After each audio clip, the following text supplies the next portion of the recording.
प्यारे दोस्तों, welcome to Sid rides.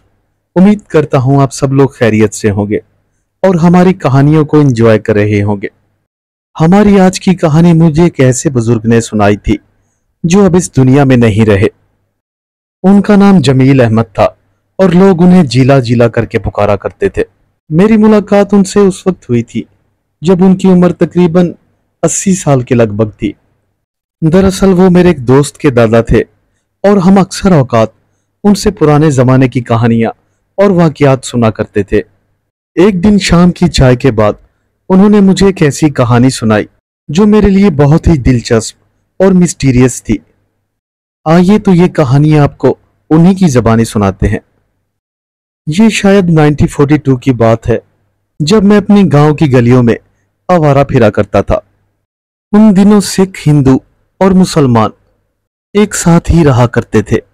हर इंसान को उसकी मुकम्मल तौर पर मजहबी आजादी थी और वो सभी भाइयों की तरह एक दूसरे के साथ रहा करते थे। उस वक्त हम पूना में रहा करते थे, जबकि मेरे मामू पाकिस्तान के शहर लाहौर में सुरखाब सिंह के पास मुंशीगिरी किया करते थे। दोस्तों, मैं आपको बताता चलूं कि सुरखाब सिंह एक बहुत ही मालदार शख्स था और उसकी सारी जायदाद की देखभाल मेरे मामू किया करते थे। एक दिन मेरे मामू ने मेरे वालिद को खत लिखा कि अपने लौंडे को यहां लाहौर भेज दो ताकि आवारागर्दी करने की बजाय यहां कोई काम धंधा करे। लिहाजा मेरे वालिद और वालदा ने मुझे अपने मामू के पास लाहौर भेज दिया। जब मैं लाहौर पहुंचा तो मामू के ठाठ देखकर हैरान रह गया। उनकी तनख्वाह उस वक्त 500 रुपए थी और सुरखाब सिंह ने उन्हें अपनी हवेली का अकब वाला हिस्सा रिहाइश के लिए दे रखा था। लिहाजा उनकी पूरी फैमिली वहां कई सालों से रह रही थी। लाहौर पहुंचते ही मेरे मामू ने जल्द मुझे नौकरी पर रखवा दिया और मेरी तनख्वाह 50 रुपए मुकर्रर की गई। मेरी मुमानी हसीना मुझसे बहुत ही मोहब्बत किया करती थी। वो मुझ में और अपनी औलाद में कोई भी फर्क न रखती। यहां आते ही जैसे मेरी जिंदगी यकसर बदल चुकी थी। सुरखाब सिंह की 2 बेटियां थी, पूनम और लक्ष्मी। लिहाजा मुझे यहां आते ही लक्ष्मी और पूनम की हिफाजत पर मामूर कर दिया गया। वो जहां भी जाती मैं उनका बॉडीगार्ड बनकर हमेशा उनके साथ साए की तरह चिपका रहता। वो दोनों बहनें बहुत ही खूबसूरत और पढ़ी लिखी थी। सुरखाब सिंह का यह कहना था कि मैं अपनी दोनों बेटियों की शादी किसी रईस और मालदार घराने में करूंगा। लिहाजा बहुत जल्द उसने लक्ष्मी की शादी लाहौर के एक बहुत मालदार और अमीर सिख फैमिली में कर दी। लक्ष्मी के जाते ही पूनम अब उदास रहने लगी थी, लेकिन घर की नौकरानियां उसे अपनी पलकों पर उठाए रखती और बाकी रही सही कसर मैं पूरी कर दिया करता। कभी मैं बागों में जाकर उसके लिए फूल तोड़ लाता तो कभी तरह तरह के फल। कभी मैं उसका मन लुभाने के लिए एक औरत का रूप धार लेता तो कभी उसके साथ आंख मछोली किया करता। खैर, वक्त गुजरता रहा और पूनम आहिस्ता आहिस्ता जवान होती गई। वो गांव की जिस गली से भी गुजरती तो लड़के उसे हसरत भरी निगाहों से देखा करते, लेकिन किसी में भी इतनी जुर्रत ना थी कि पूनम के करीब आ सके, क्योंकि उसके बाप ने उसके लिए नौकरों की एक पूरी फौज तैयार कर रखी थी, जिनमें ज्यादातर मुसलमान थे। पूनम कभी कभार मेरे साथ अपनी मखसूस सी बग्घी में बैठकर मोती बाजार जाया करती थी और अपने लिए तरह तरह के चुनिंदा जेवर और पहनावे खरीदा करती। अब पूनम के लिए बड़ी मालदार और सिख फैमिलियों से रिश्ते आने लगे थे, लेकिन सुरखाब सिंह का यह कहना था कि मेरी बेटी सोना है और मैं इसे हीरे के साथ ही ब्याहूंगा। और उधर पूनम भी अपने हुस्न पर इतनी नाजा थी कि अपनी मिसाल खुद ही दिया करती थी। न जाने एक दिन क्या हुआ कि पूनम नहाकर जैसे ही हवेली की छत पर गई तो अचानक ही उसकी तबीयत खराब हो गई। मैं शायद उस वक्त अपनी मुमानी के लिए हकीम बहाउद्दीन के पास लाल शरबत लेने के लिए जा रहा था, जब एक नौकरानी तेजी से मेरे पीछे पीछे दौड़ती हुई आई। उसने मुझे पीछे से ही आवाज लगाई, अबे ओ जीले, कहां जा रहा है? जरा इधर तो आइयो। वो देख, मालकिन की तबीयत खराब हो गई है और वो छत पर बेहोश हुई पड़ी है। नौकरानी की यह बात सुनते ही मैं फौरन छत की तरफ भागा। जैसे ही मैं छत पर पहुंचा तो ये देखकर हैरान हो गया कि नौकरानी बिल्कुल सच कह रही थी। मैंने फौरन ही नौकरानी की तरफ खा जाने वाली नजरों से देखा। अरे ओ सुखो, क्या हुआ मालकिन को? और तू कहाँ मर गई थी? मालकिन ने तुझे कितनी बार कहा है कि बीबी जी को कभी अकेला ना छोड़ा कर। इतना कहकर मैं पूनम की तरफ मुतवज्जा हुआ, जो कि अपनी भीगी हुई जुल्फों के साथ किसी हूर से कम न लग रही थी। मैंने फौरन ही उसे अपने बाजुओं में उठाया और छत से नीचे ले आया। इतनी देर में हवेली के बाकी लोग भी वहां इकट्ठे होना शुरू हो गए। वो सब लोग सुखों की तरफ सवालिया नजरों से तके जा रहे थे। वो मालकिन, मेरा कोई कसूर नहीं। बीबी जी शाम को नहाकर छत पर चली गई थी और अपने बाल सुखा रही थी। मैं जैसे ही नीचे आईना लेने के लिए आई तो उन्होंने एक जोरदार चीख मारी। मैं उनकी चीख सुनकर जैसे ही छत पर गई तो वो बेहोश हुई पड़ी थी। बस इससे ज्यादा मुझे कुछ मालूम नहीं। इतना कहकर सुखो रोने लगी। थोड़ी ही देर बाद कई डॉक्टर और हकीम हवेली में आ मौजूद हुए।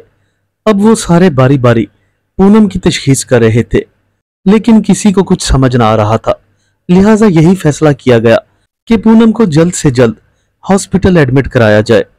पूनम को अपनी बाहों में उठाते ही सबसे पहले मुझे ये महसूस हुआ कि उसका वजन काफी हद तक बढ़ चुका था, जबकि एक 16 साल लड़की बिल्कुल फूल जितनी नाजुक होती है।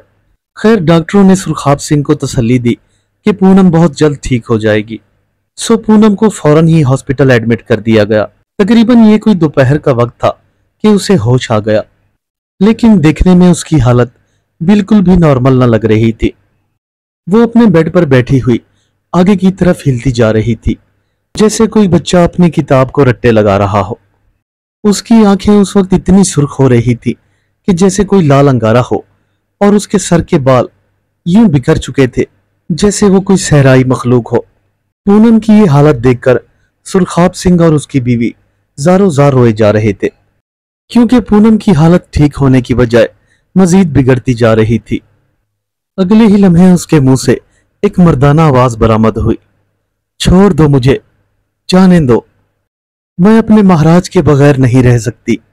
आज 200 वर्षों बाद मुझे मेरा शरीर वापस मिला है, और ठीक अमावास की रात को मैं और महाराज हमेशा हमेशा के लिए एक हो जाएंगे। इतना कहकर पूनम फिर से बेहोश हो गई। डॉक्टरों ने चंद दिन पूनम को हॉस्पिटल में रखने के बाद ये कहकर फारिग कर दिया था कि इसका इलाज यहाँ नहीं बल्कि लंदन में होगा। आखिर कई डॉक्टरों और हकीमों को दिखाने के बाद ये मशवरा तय पाया कि पूनम को किसी माहिर अमलियात या जिन उतारने वाले आमिल के पास ले जाना चाहिए। लिहाजा अब हवेली पर कई सिख, हिंदू और जिन्नाती अमलियात जानने वाले माहिर आने लगे। उन सभी लोगों ने यह तशखीस की कि पूनम को कोई बीमारी नहीं बल्कि किसी पुरानी आत्मा ने इसके शरीर पर कब्जा कर लिया है, और वो आत्मा किसी आम इंसान की नहीं बल्कि किसी महारानी की है, और इस आत्मा को अपने वश में कर पाना हमारी शक्तियों से बाहर है।